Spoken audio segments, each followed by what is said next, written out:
Okay, so for our discussion for today, we will now be talking about here the different genetic problems which are not following the Mendelian ratio. So if you can still recall on our previous discussions, so we considered here that whenever we are talking about Mendelian's ratio, specifically when it comes to the concept of segregation and independent assortment, we're always considering here the ratio that is always divisible by 2 and divisible by 4. So basically, for instance, if we are now going to have a cross between the presence of a homozygous dominant and a homozygous recessive parents, we're always going to have here the over 4 or 4 possibilities in total for any types of offspring to have that certain type of characteristics. But when it comes to the concept of populational statistics and at the same time genetic probability when it comes to a certain type of population, the presence of offsprings that are divisible by 4 wasn't always the case. But usually, whenever we're talking about some genetic problems which are not following the Mendelian ratio, we're now going to follow here not only the product method but also the application of the concepts that are related with the Hardy-Weinberg's equilibrium, or simply it is known as the binomial theorem, and at the same time the polynomial theorem. In the case of the presence of the binomial and the polynomial theorem, whenever we are talking about here some genetic problems that are related with genetic probability, we are now going to follow here some expansions that would actually help us to identify what is actually the probability that would be present in a certain type of population. Okay, so now let's start with the different concepts that are simply related with the binomial theorem.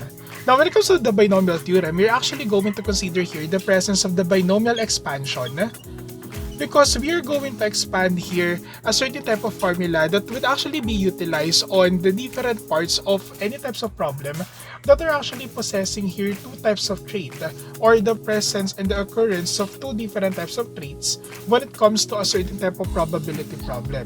So, our base formula for the binomial theorem and the binomial expansion, it is equivalent to A plus B raised to N.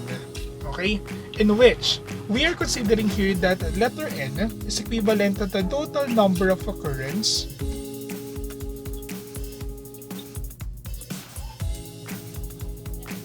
then letter A, it is now equivalent to the occurrence, or also known as the frequency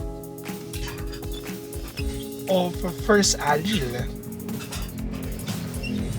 Then letter B, it is now the occurrence / frequency of the second allele. So whenever we are talking about the presence of the binomial theorem, we're now going to consider here the ratio that is present when it comes to the frequency of the first set of alleles and the second set of alleles. So hence, we have here the presence of the binomial theorem, since there are only two sets of alleles that are actually present.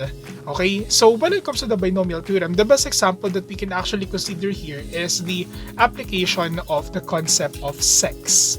Okay, whenever we're actually determining here the sex of an individual, specifically of an unborn child, the probability that it would be a male or a female based on its sex would always be equivalent to 50-50. But please take note, just like what would be included in this particular discussion, the concept of sex determination, if we're not going to consider sex determination, when it comes to genetic probability, the probability would always be equivalent to 50-50. We are simply taking out here the consideration of the concept of intersex, since the concept of intersex actually happens when it comes to very few population only.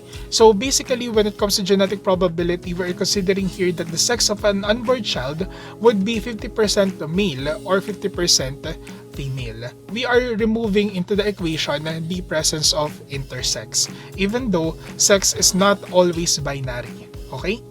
Now, when it comes to binomial theorem and binomial expansion, let's consider here the very first sample problem.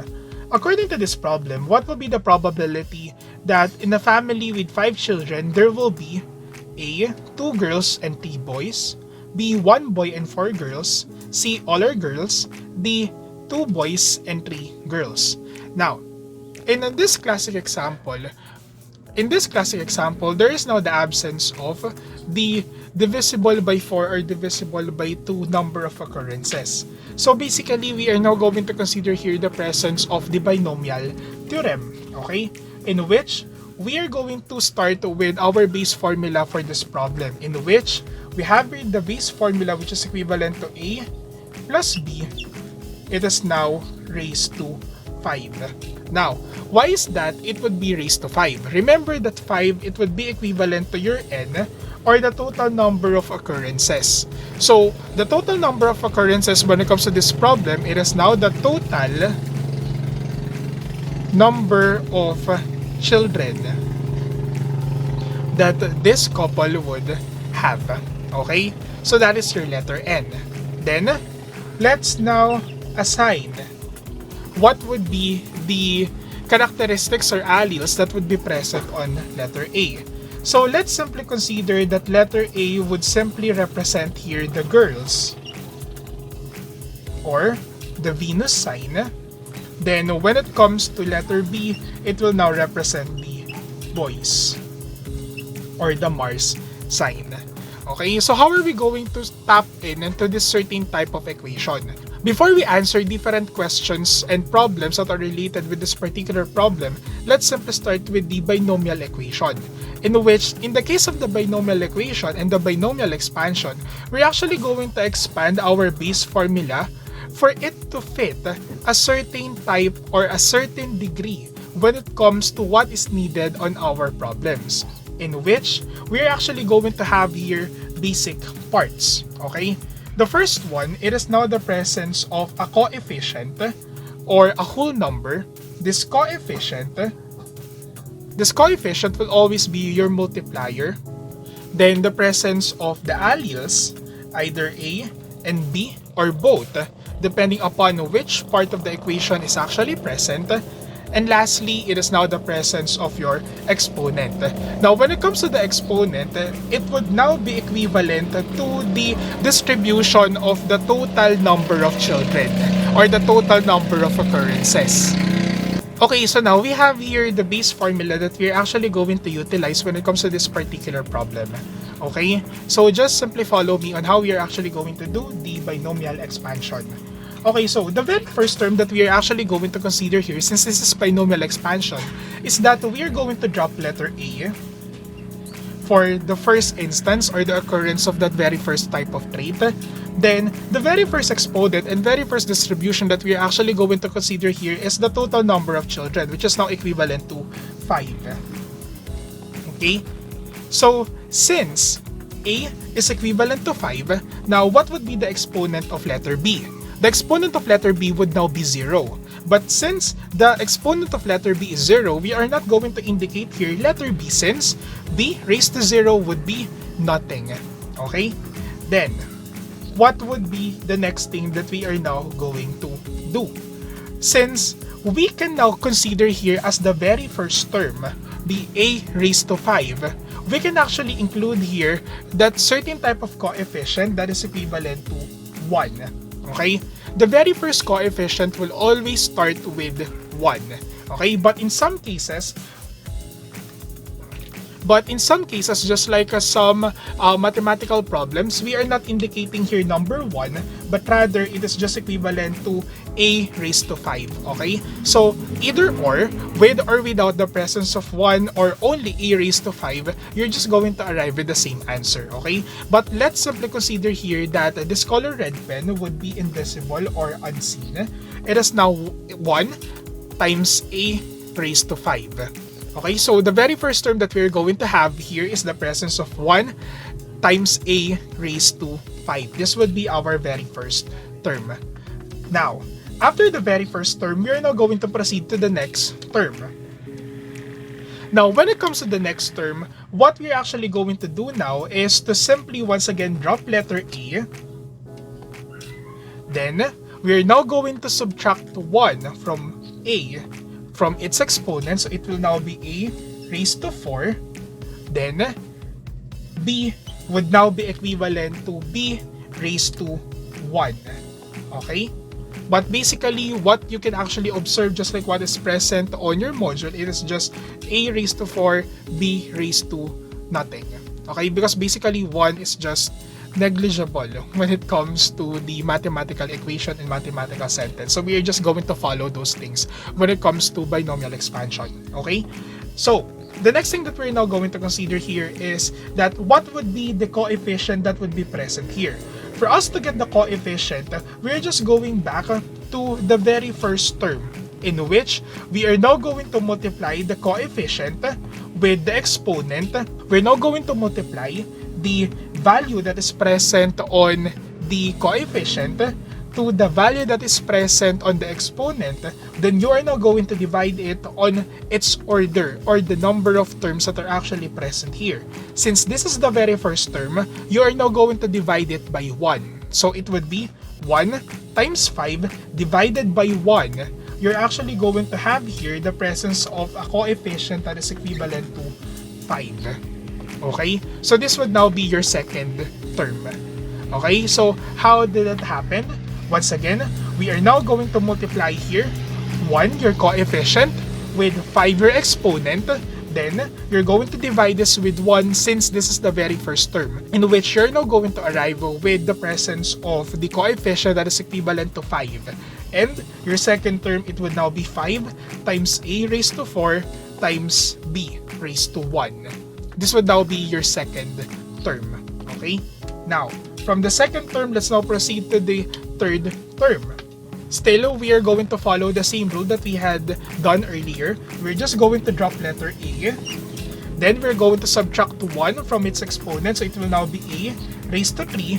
Now we're going to add the subtracted value from the exponent of letter a to letter b, in which it will now give us b raised to 2. Okay, so now what would be the coefficient that would be present on the third term? So we are now going to multiply the coefficient that is present on the second term to the exponent that is present on letter a. That would be 5 times 4. That would be equivalent to 20.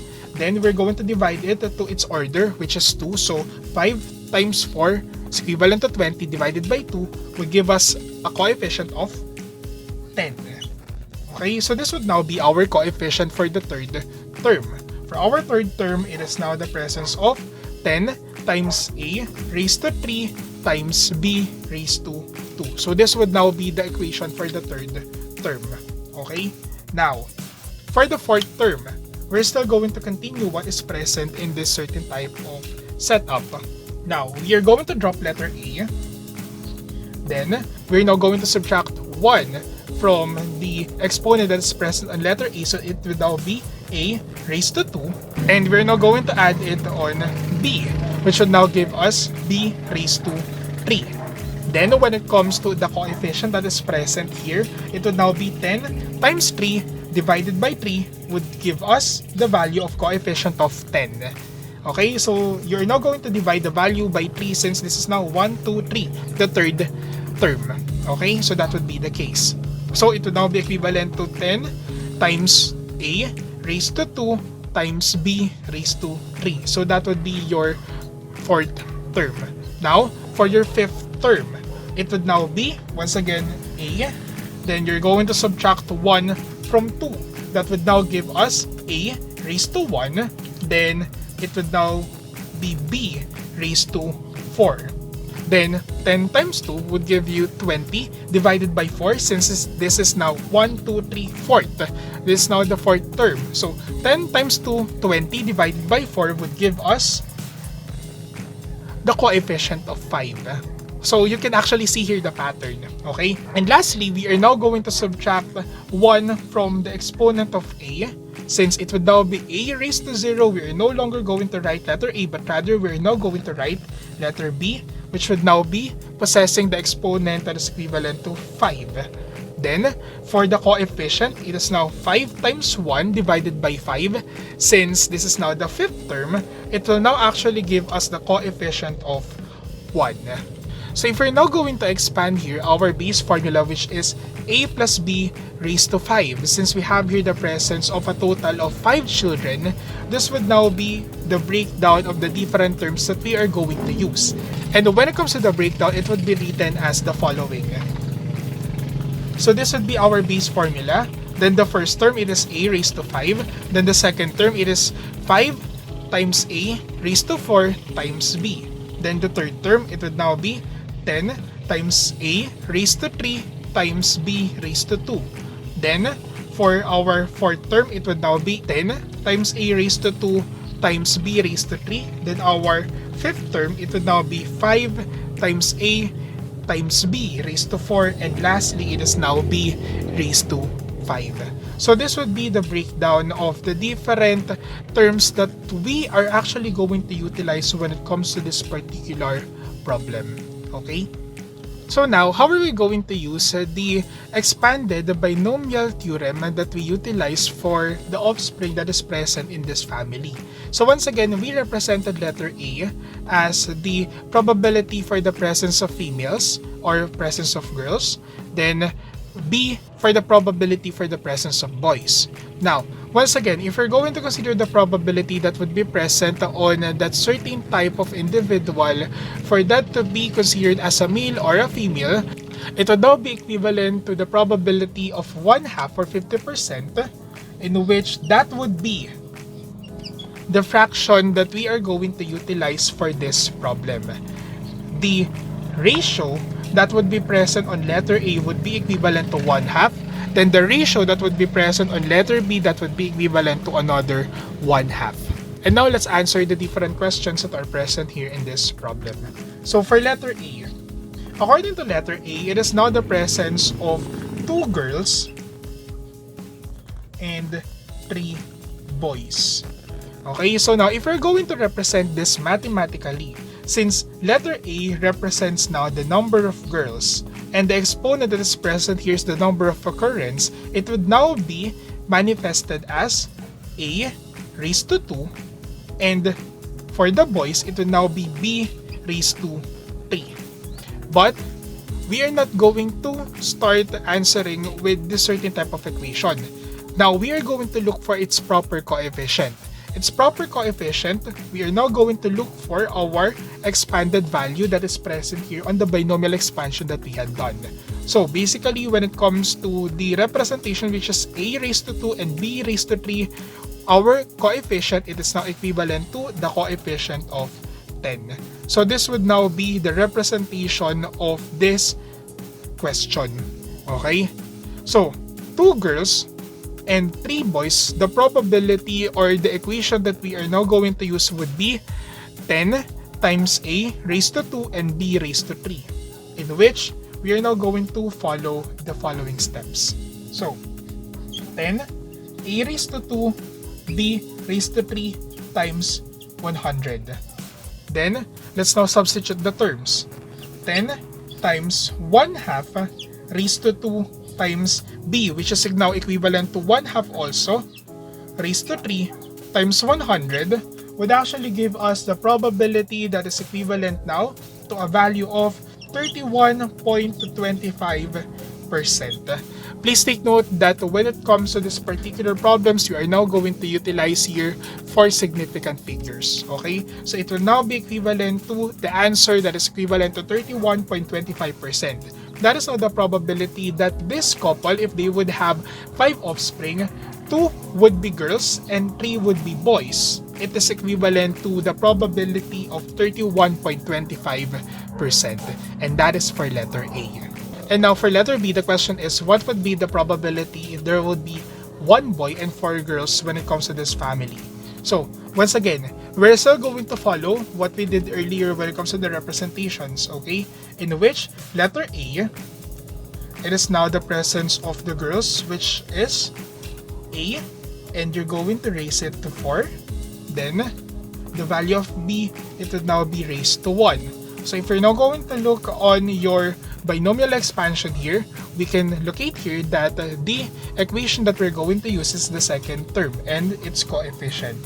So, this would be our formula. Okay?